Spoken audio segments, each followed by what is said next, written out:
di mana salahnya? Makanya saya nggak terima anak saya. Dialah harapan kami, dialah kebanggaan keluarga, dialah tulang punggung kami.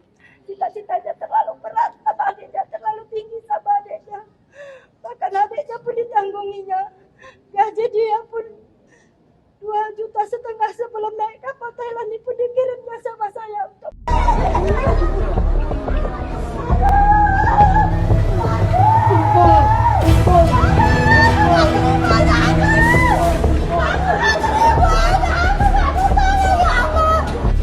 Masyarakat digegerkan dengan kisah pilu anak buah kapal alias ABK yang menjadi tumbal dari distribusi narkoba seberat 1,9 ton.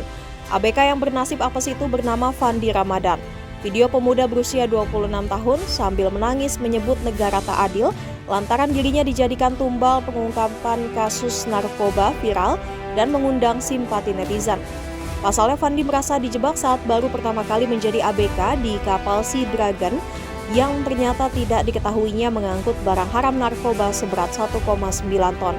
Dari pengungkapan yang dilakukan BNN, membuat Fandi didakwa hukuman mati oleh jaksa penuntut umum.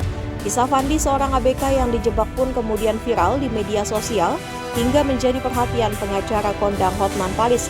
Hotman Paris melalui lembaga bantuan hukumnya turun tangan untuk membela Fandi Ramadan yang diyakini dijebak dalam pengungkapan transaksi narkoba jaringan internasional. Lalu bagaimana kronologi ABK jadi tumbal jaringan narkoba 1,9 ton? Di motribunnews.com pada Minggu 22 Februari, orang tua Fandi, Nirwana, membeberkan awal mula sang anak bisa bekerja sebagai ABK di kapal Sea Dragon. Nirwana mengungkapkan mulanya Fandi mengetahui adanya lowongan pekerjaan sebagai ABK dari seorang agen bernama Iwan.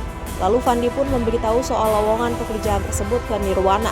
Selanjutnya Fandi langsung diberi nomor telepon kapten kapal Sea Dragon bernama Hasiholan oleh Iwan. Kemudian Hasiholan menanyakan terkait ketersediaan berkas persyaratan sebagai ABK kepada Fandi. Namun karena berkas belum lengkap, Hasiholan meminta Fandi untuk mengurusnya. Nirwana mengungkapkan pada momen tersebut anaknya belum pernah bertemu dengan kapten kapal Sea Dragon.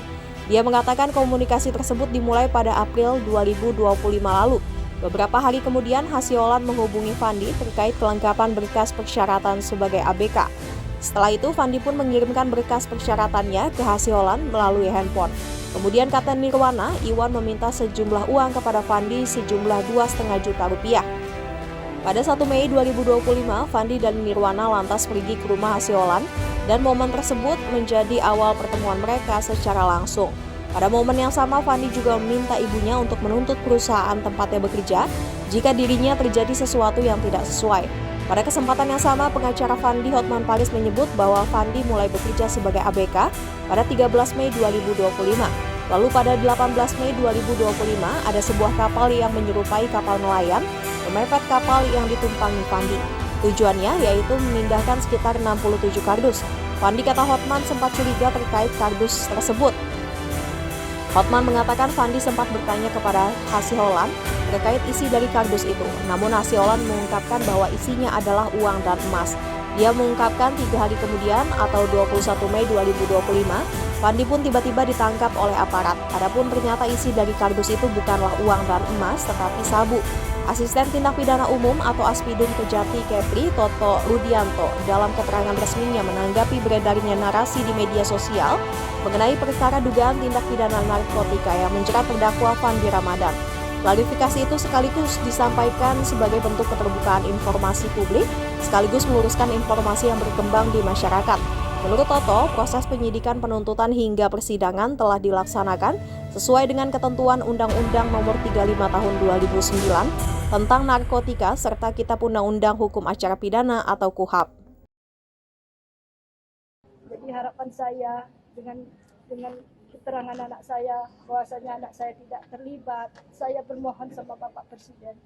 Saya rasa saya nggak ikhlas anak saya dituntut mati karena dia tidak mengetahui itu barang, tidak terlibat dengan jaringan narkoba sebanyak itu, apalagi dia dengan posisi baru berlayar dan baru kenal kapten. Iya, baru kenal kapten. Jadi di mana salahnya? Makanya saya nggak terima anak saya. Dialah harapan kami, dialah kebanggaan keluarga, dialah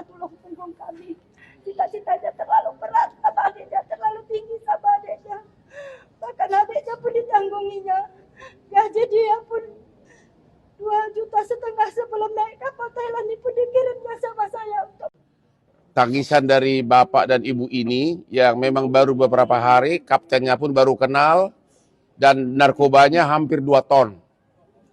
Hampir 2 ton. Jadi kalau itu mungkin cuma 1 kilogram, bisa dimaklumi lah ini hampir 2 ton.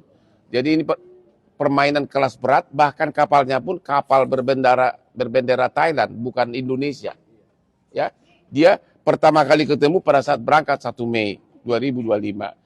Jadi melanjutkan dari himbauan dari orang tua kandung dari si calon dihukum mati ini, saya pun sangat menghimbau kepada Bapak Jaksa Agung agar tolong diturunkan tim untuk mengeksaminasi apakah, karena apapun namanya surat tuntutan pun bisa dicabut kok demi keadilan, kenapa enggak? Demikian juga kepada Majelis Hakim di Pengadilan Negeri Batam dan juga nanti Ketua Pengadilan Tinggi Kepri agar benar-benar mendengarkan tangis dari orang tua korban fitnahan ini. Dan yang terakhir kepada Bapak Prabowo Subianto, saya kenal Bapak adalah kliennya Hotman Paris selama 25 tahun, ya. Bapak tahu saya tidak pernah mengejar kepopuleran karena memang saya sudah populer. Klien Bapak klien saya sebagai klien saya 25 tahun dan adikmu Hasim, saya terpanggil untuk menemani Bapak Ibu ini karena juga saya melihat video dari Bapak Presiden beberapa hari lalu. Bapak Presiden berjanji akan mencegah terjadinya miscarriage of justice. Itulah istilah dari Pak Prabowo, itulah miscarriage of justice.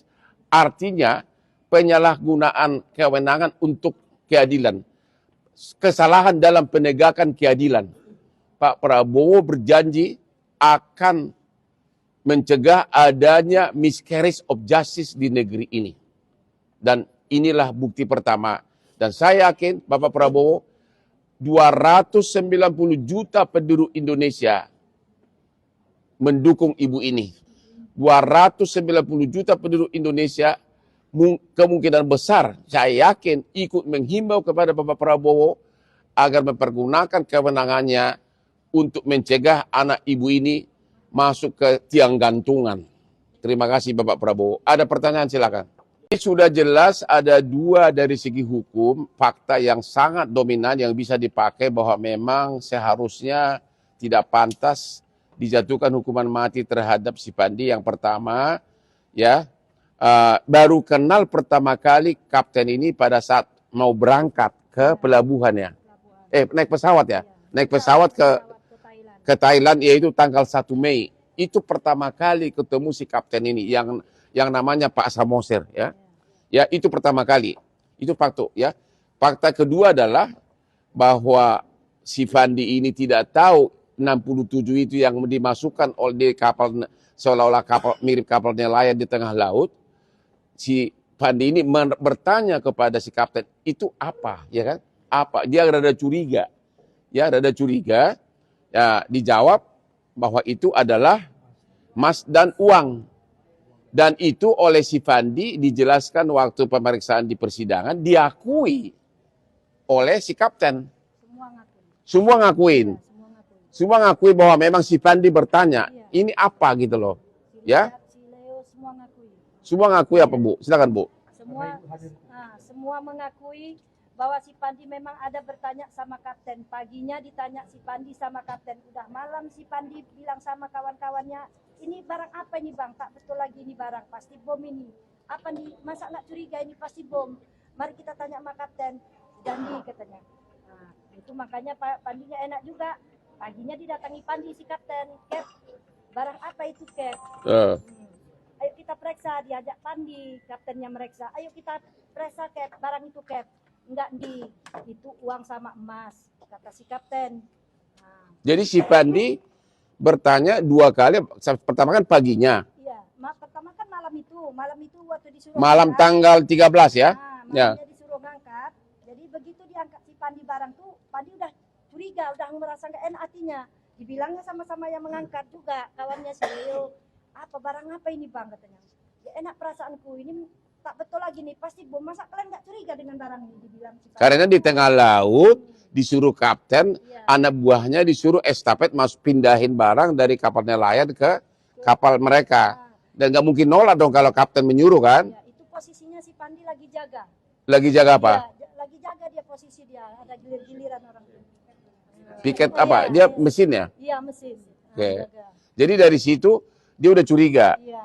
Terus kepada sesama kru pun dia udah bertanya terus ini apa. Baru kemudian dia ulang lagi besoknya tanggal 14 tanya kepada Didatanginya sama kapten. didatangin khusus kapten bertanya, Ayo kita periksa itu barang Cap.